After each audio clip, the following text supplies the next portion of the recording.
मंडळी, सध्या भारत आणि ऑस्ट्रेलियामध्ये बॉक्सिंग डे कसोटी मालिका रंगली आहे. 5 सामन्यांच्या या मालिकेत कांगारू टीमने 2-1 अशी आघाडी घेतली आहे. मेलबर्नमध्ये झालेल्या तिसऱ्या सामन्यात भारत आघाडी घेईल अशी आशा तमाम भारतीय क्रिकेट चाहत्यांना होती.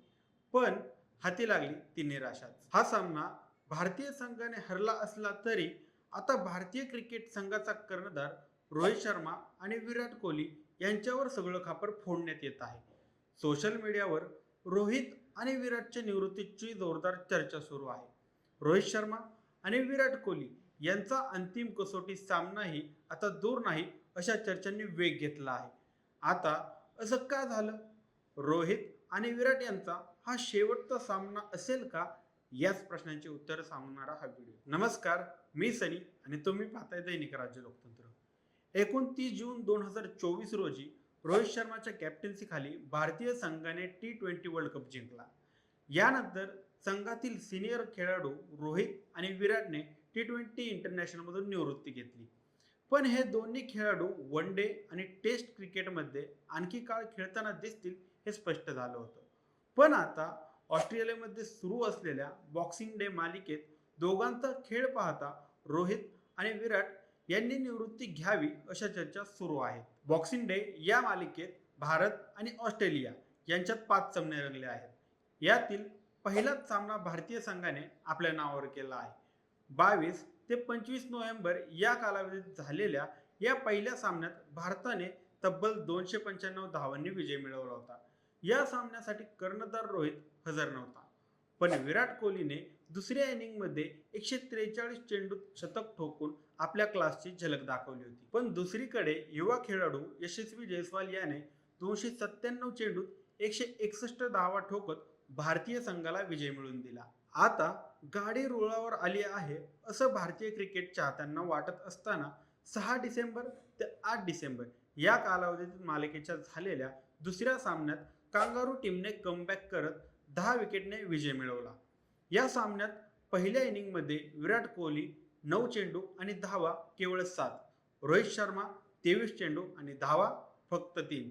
सामन्याच्या दुसऱ्या इनिंगमध्ये विराट केवळ 11 धावा करू शकला आणि कर्णधार रोहित शर्मा पुन्हा एक आकडी म्हणजेच 6 धावांवर बाद झाला.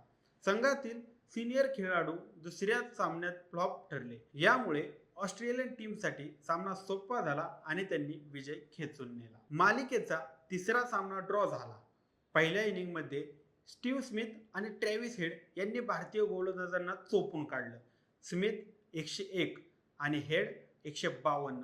कांगारू टीमचा टोटल स्कोर झाला 445. भारतीय संघाने याचा पाठलाग करत फक्त 260 धावा केल्या. यात रोहित शर्मा 10 आणि विराट कोहली फक्त 3 धावा करू शकला. पावसाने मध्येच घोळ घातला आणि हा सामना रद्द झाला. या मालिकेतील चौथा सामना मेलबर्न येथे खेळवला गेला.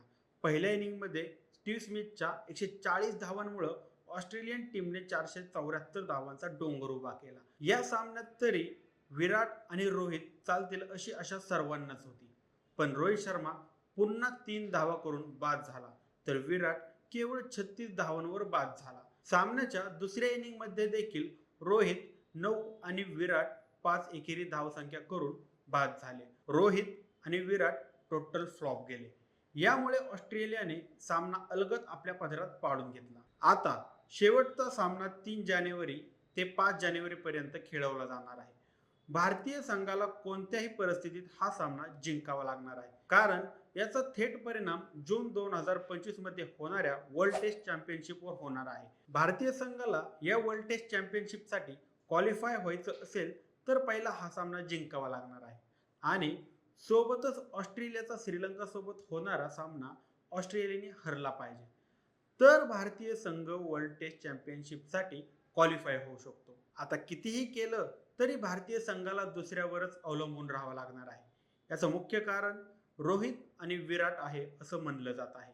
जर भारतीय संघाने पुढचा सामना रोहित आणि विराटच्या मदतीने जिंकून वर्ल्ड टेस्ट चॅम्पियनशिपमध्ये एंट्री केली आणि वर्ल्ड टेस्ट चॅम्पियनशिपचा खिताब आपल्या नावावर केला तरच विराट आणि रोहित टीम इंडियामध्ये आणखी 2 ते 3 वर्ष आपली जागा रोखून ठेवू शकतात. अन्यथा रोहित आणि विराटला इंटरनॅशनल टेस्ट क्रिकेटमधून निवृत्ती घ्यावीच लागणार आहे. आणि जर या दिग्गज खेळाडूंनी निवृत्ती घेतली नाही तरी BCCI यांना भारतीय संघात स्थान देण्यासाठी विचार करेल हे नक्की. तुम्हाला काय वाटतं? विराट आणि रोहित यांनी निवृत्ती घेतली पाहिजे का? तुमची मते आणि प्रतिक्रिया आम्हाला कमेंट करून नक्की कळवा. आणि जर दैनिक राज्य लोकतंत्र चॅनलवर नवीन असाल तर चॅनलला सबस्क्राईब करायला विसरू नका.